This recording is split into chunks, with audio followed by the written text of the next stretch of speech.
Okay, buckle up, y'all. The story I am about to lay on ya, it flipped my whole world upside down. I am talking a complete 180, a total freaking reset. I flatlined, died, kicked the bucket, whatever you want to call it. I was gone for 8 minutes. And what I saw, what I felt, it's something I gotta share. This ain't just a story, it's a message. I truly believe God, or the universe, or whatever you call that higher power, had a reason for bringing me back.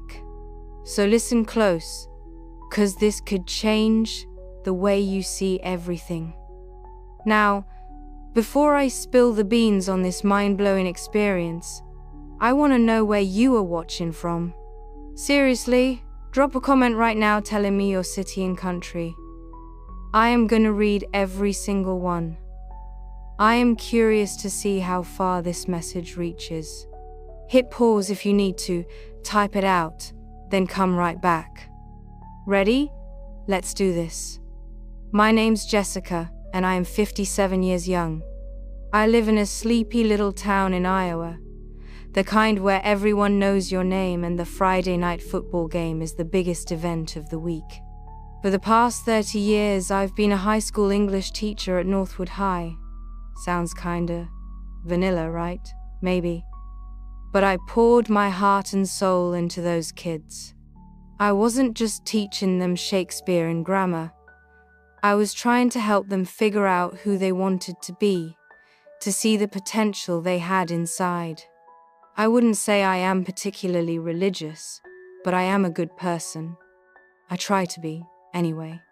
I believe in treating others with kindness, lending a hand when I can, and trying to leave the world a little better than I found it. I wouldn't call myself spiritual either, or maybe I was spiritual in the way all humans are, but without a solid understanding of that truth. I am the type who found solace in nature, the quiet of a good book, or the laughter of my friends and family. But lately, I'd been feeling stuck. You know that feeling? Like you are on a hamster wheel, just going through the motions? Work, groceries, maybe catch a movie on Saturday. Rinse and repeat. My passion for teaching, which used to burn so bright, had started to flicker. I still cared about my students, but the constant tests, the standardized curriculum, the endless paperwork, it was draining me dry. I'd started to feel like I wasn't making a difference anymore, like I was just another cog in the machine. I started questioning everything. Was this all there was? This small town life? This predictable routine? Was I really making an impact on those kids? Or was I just grading papers and giving lectures that would be forgotten by next week?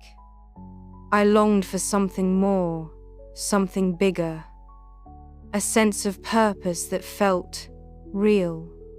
Deep down, I had this gnawing feeling that there had to be more to life than this. More than just the everyday grind. I'd catch glimpses of it sometimes. In a beautiful sunset, in a child's innocent laughter, in a moment of profound connection with a student. But those moments were fleeting, like whispers in the wind. I wasn't afraid of death, not exactly. More like uncertain. I didn't have a clear picture of what happened after we took our last breath. Did we just cease to exist? Did we go to some kind of heaven or hell? I didn't know. And honestly, I tried not to think about it too much. It just made me feel uneasy. Then came the storm. The kind of storm that Iowa is famous for. Dark clouds rolling in like a freight train, the wind howling like a banshee, and lightning cracking so close you can smell the ozone. I was home alone, reading a book by the fire, when it hit. There was this deafening crash, followed by a blinding flash of light. I felt this incredible jolt shoot through my body, like every nerve ending was on fire. I remember screaming, then nothing, blackness, complete and utter nothing. According to the paramedics, I was struck by lightning right outside my house. My heart stopped. I wasn't breathing. They worked on me for 8 minutes, pumping my chest, trying to get me back.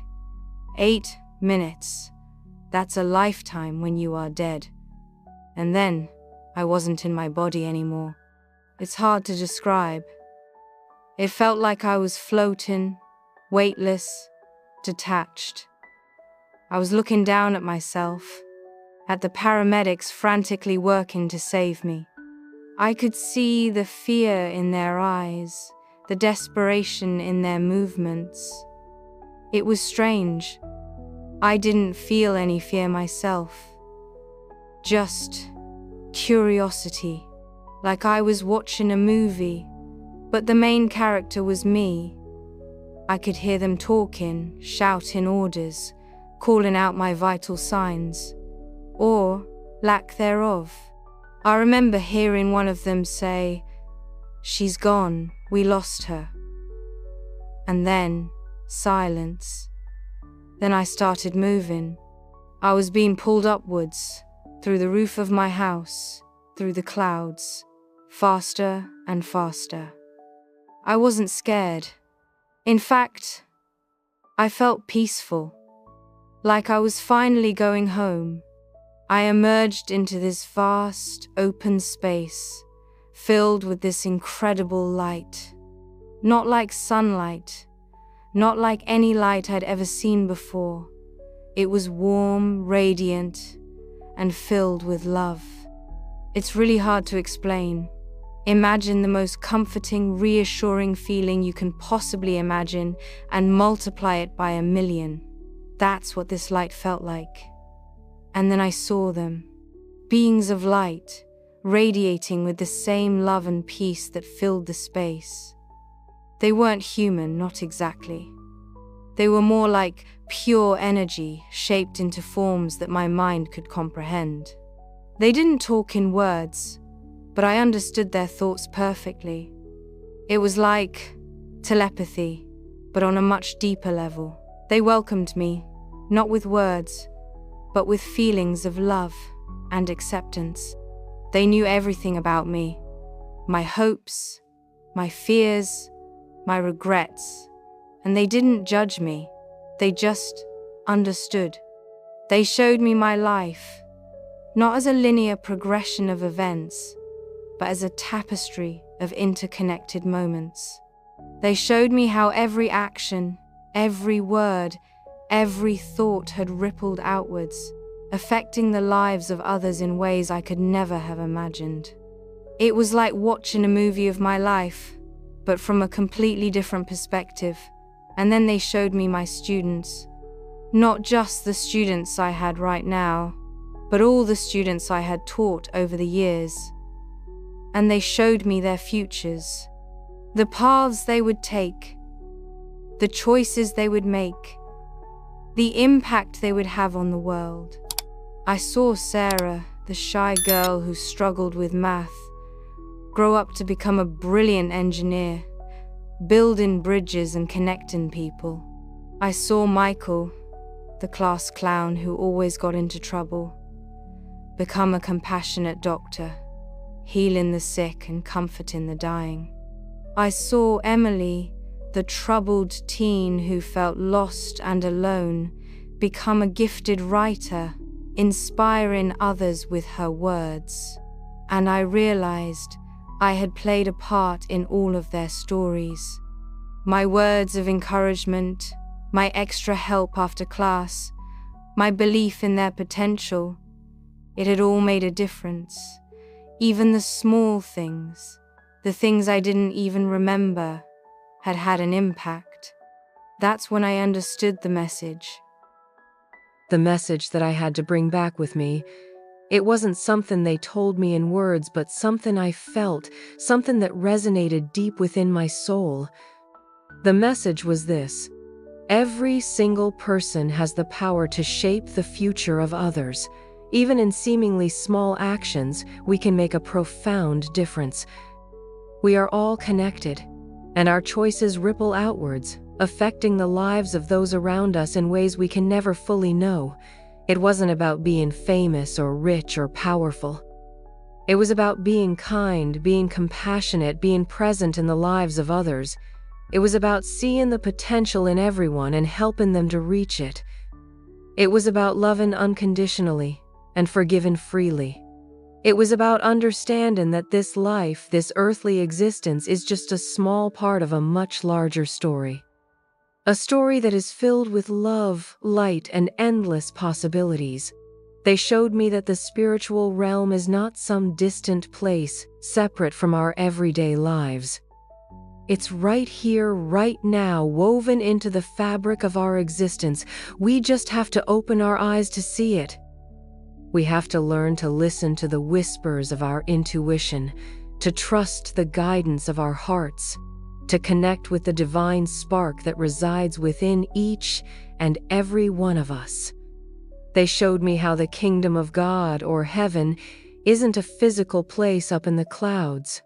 It's a state of being. It's a state of love, peace, and joy that we can access right here on earth, simply by choosing to live in alignment with our true selves. I saw how our thoughts and emotions create our reality.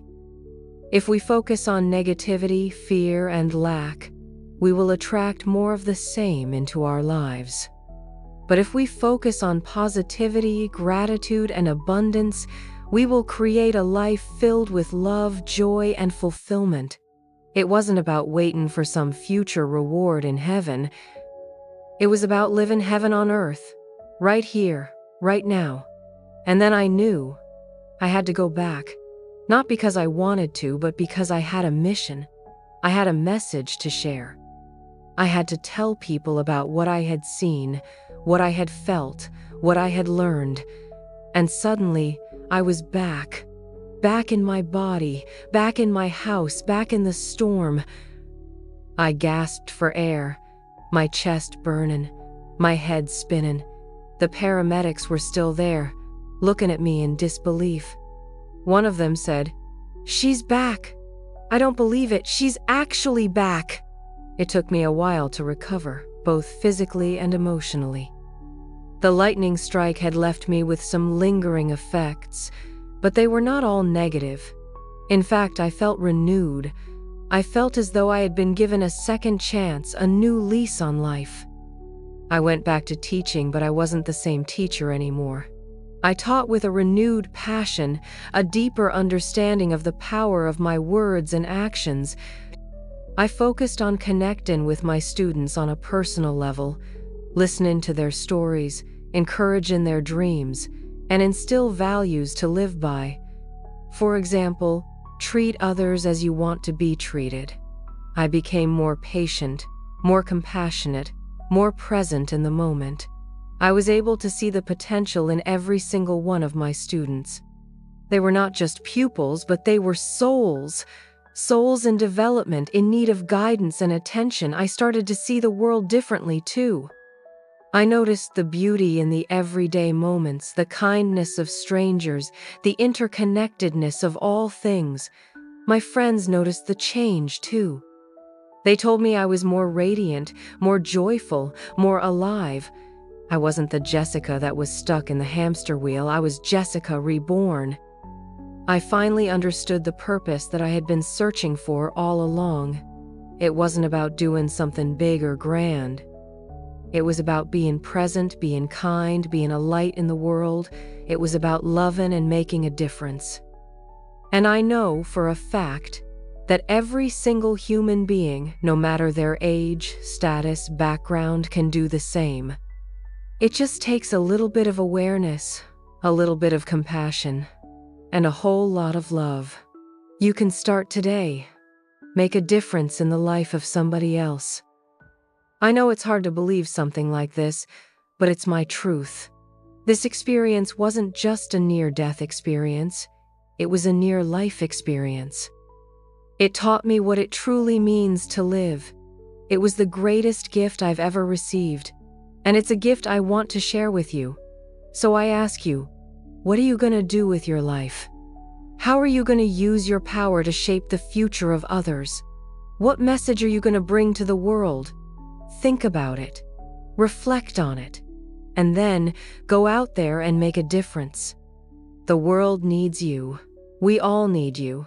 And God is calling on you. Thank you for listening to my story. I hope it has touched your heart and inspired you to live a life filled with love, purpose, and meaning. Never forget that you are loved, you are valued, and you have the power to change the world. I am so thankful that you spent your precious time here. If you have any questions, any thoughts, or you just need a little light in your life, please leave a comment below. I will personally try to read them all, and who knows, maybe this video could be the start of something bigger. I invite you to share this message with somebody that needs it. May God bless you. God bless you all.